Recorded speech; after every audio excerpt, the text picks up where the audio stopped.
The rain had already started when the little girl was dropped off at the old bus stop on the edge of the city.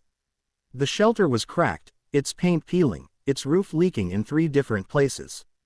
The child sat silently on the cold bench, hugging a faded pink backpack against her chest as if it were the only safe place left in the world.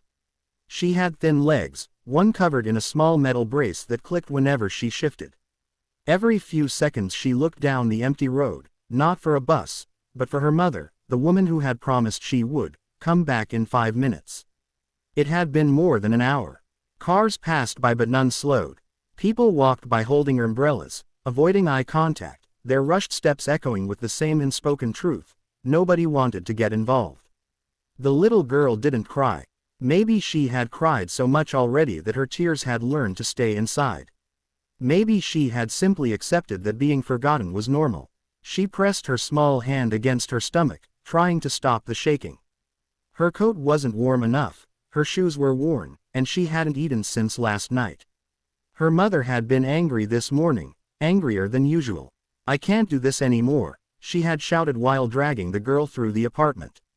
"You slow me down. You ruin everything." The girl had stayed quiet, not knowing what answer would make things better. And then, minutes later, she was pushed out of the car at the bus stop with a fake smile and a whispered lie. "Sit here, sweetie. I'll be right back." She had believed it. 2 miles away, a black SUV moved steadily through the rain.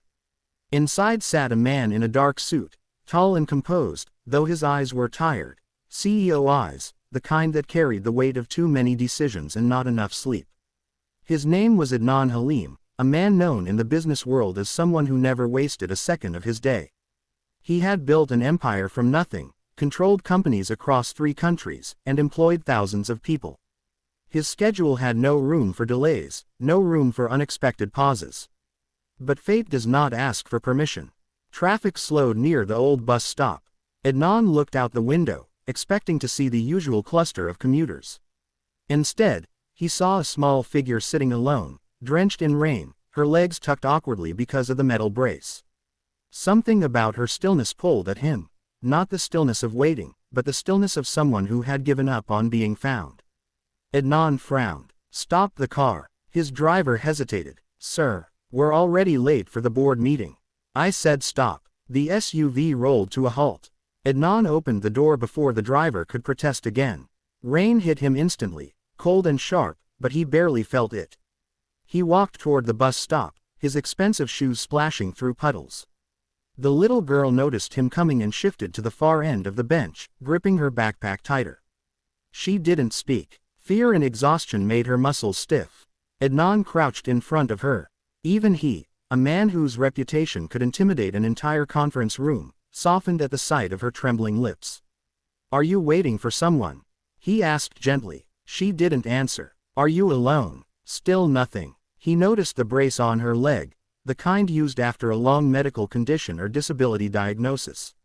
He also noticed her thin wrists, the dirt under her nails, the way she flinched when thunder cracked. He took a slow breath. "My name is Adnan. I'm not here to hurt you. I just want to make sure you're safe." Her voice finally came, small, fragile. "Mama left. When will she come back?" She said. 5 minutes. "How long have you been here?" The girl stared at the road. "A long time." Adnan's jaw clenched. "No parent leaves a child like this without meaning to." He removed his coat and placed it gently around her shoulders. She stiffened at first but didn't push it away. The warmth seeped into her quickly, and she closed her eyes for a moment. "What's your name?" he asked. She hesitated. "Aila. That's a beautiful name." He looked around. "Aila, it's too cold to stay here. How about I take you somewhere warm? Maybe we can call your mother from there." She shook her head fast, panic rising. "Mama will be angry." She said, "Stay here. If I move, she won't find me." Adnan swallowed a surge of emotion. The fear wasn't normal fear, it was the fear of a child used to being punished. He sat beside her on the wet bench, not touching her, just waiting. The rain softened, becoming a light drizzle. "Aila," he said softly, "if your mother wanted to find you, she would have been here by now." Her lips trembled. Maybe she forgot the way. No mother forgets the way in 1 hour. Isla's eyes filled with silent tears. She said I make her tired. She said I'm too slow. She looked down at her brace. If I didn't have this, maybe she'd stay. Adnan felt something inside him break.